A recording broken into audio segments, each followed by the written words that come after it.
E nós vamos continuar repercutindo o assunto desta reportagem com o professor de Relações Internacionais da FMU, Manuel Furriela. Bom dia, professor.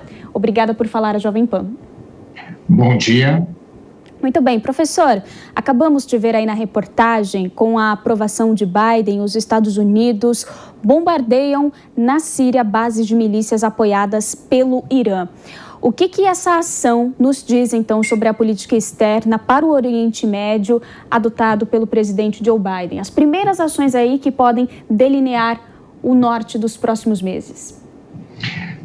Nós temos aí uma primeira impressão e temos que aguardar algumas outras ações futuras para verificar se realmente será a linha adotada, que é uma linha tradicional já utilizada no governo Obama de interferências cirúrgicas, mais militares, operações militares específicas no mundo todo, principalmente no Oriente Médio, onde a maior parte dos problemas de questões internacionais de interesse americano estão localizados. Você tem grupos terroristas, insurgentes, uma série de questões complexas. Aquela é a região chave onde os Estados Unidos têm esses pontos a serem solucionados. Então, aparentemente, há uma retomada desse tipo de estratégia de utilização de medidas militares de pequena monta, mas de grande impacto político, de resultado político relevante. Não era a forma como o Trump lidava com as questões internacionais e, aparentemente, há uma retomada do estilo de Obama, um estilo não só ligado ao Partido Democrata, ao mesmo partido de Joe Biden, mas a gente tem que lembrar que Joe Biden era o vice-presidente de Obama e tinha grande interlocução, grande interferência nas decisões de política externa durante aquele governo. Então, aparentemente, há uma retomada. Agora, em termos de resultado, falando dessa operação específica, nós temos um recado que os Estados Unidos dão ao Irã, dizendo que as questões que envolvem interferência iraniana não será aceita naquela região sem uma resposta. E esse ponto é importante porque é uma retomada do acordo que o Obama e a Europa tinham firmado com o Irã para tentar barrar o avanço nuclear. Ele está em vias de ser retomado em termos de discussão. Então, os Estados Unidos podem aproveitar para ter uma posição melhor, com mais força, nesse tipo de negociação. E, por fim, a Rússia, que tem grandes interesses na Síria e tem uma posição completamente oposta à americana naquela região. Então, também é um recado aos russos de que esse tipo de medida vai ser utilizada naquela região. Então, o tipo de discussão entre Estados Unidos e Rússia sobre as questões da Síria vai voltar a ser da mesma forma como foi no governo Obama e diferente do que foi no governo Trump, de muito mais diálogo e menos operações militares, aliás, praticamente nenhuma operação militar. Isso mesmo, professor. O órgão americano classificou a ação como uma resposta militar proporcional, tomada junto com medidas diplomáticas. Essa operação envia uma mensagem inequívoca? Sem dúvida, é um recado muito claro, de resposta direta. Foram 3 operações organizadas por grupos milicianos locais que atacaram pontos de interesse americano, inclusive um dos alvos era próximo à embaixada americana em Bagdá, ou seja, no Iraque, que foi atacado. Então, é um recado a essas operações de grupos milicianos ou insurgentes, como queira, naquela região. Então, os Estados Unidos mostram como vão responder a eventuais ataques a postos, ou seus, ou de aliados seus naquela região. Então, é uma mensagem clara de posicionamento utilizando força militar. Professor, Donald Trump tinha Israel como um aliado sob o comando do primeiro-ministro de Israel, Benjamin Netanyahu. Joe Biden deve manter essa fonte familiarizada com o pensamento da Casa Branca. Vamos contextualizar também que existe um conflito, entre Israel e o Irã.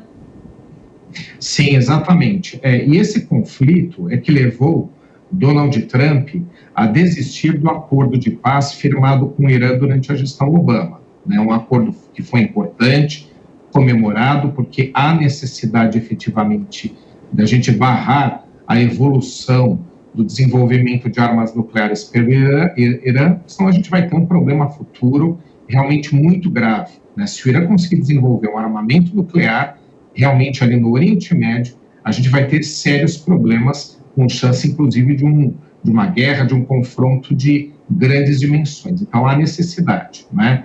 E durante a gestão Obama, o acordo, apesar de ter sido firmado, era um acordo com muitos problemas que não foram todos eles resolvidos. Aqui não é uma crítica minha ao acordo, e sim uma constatação de que era um acordo sem questões chaves sendo resolvidas. Inclusive desagradou o Israel, aquele acordo que foi firmado, e também a Arábia Saudita, que são potências ali na região.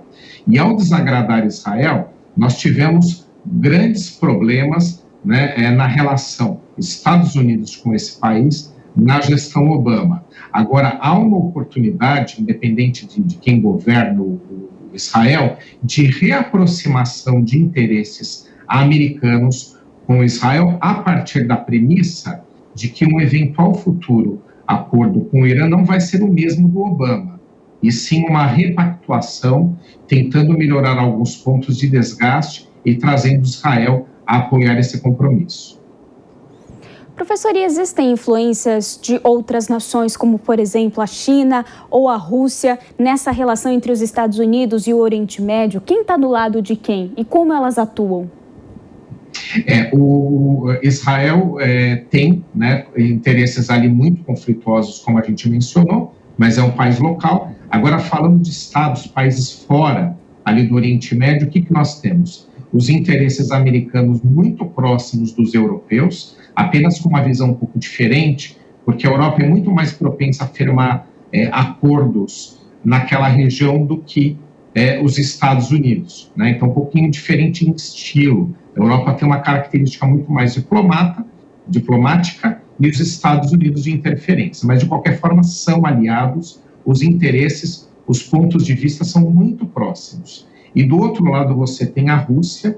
A Rússia, ela ainda busca ser uma grande interlocutora em questões internacionais. Ela perdeu muito dessa força, desse prestígio, obviamente, com o final da União Soviética, né? Até porque era uma potência muito maior, e a União Soviética trabalhava em propagar suas teses socialistas mundo afora, coisa que a Rússia não faz mais agora, né? Mas, de qualquer forma, a Rússia busca uma interferência na região. E a Rússia tem bases na Síria e apoia o governo sírio atual, coisa que não fazem nem os Estados Unidos nem a Europa.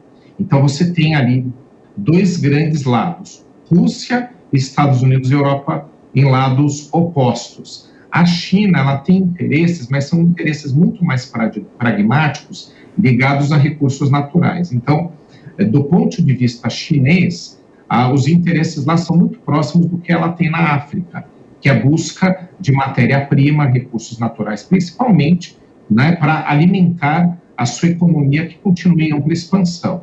Então, a China interfere menos em questões naquela região. Em outras regiões, ela tem grande interlocução. É o caso da Coreia do Norte, por exemplo, né, naquela outra parte da Ásia. Mas ali, especificamente, não falando dos países locais, Arábia Saudita e Israel, mas sim forças fora daquela região, você tem dois grandes grupos, Rússia de um lado e Europa / Estados Unidos do outro. Muito bem, nós conversamos com o professor Manuel Furriela, professor de Relações Internacionais da FMU, que sempre nos ajuda aqui a entender todo esse conflito. Obrigada, professor. Eu que agradeço, um bom final de semana a todos os ouvintes. Igualmente.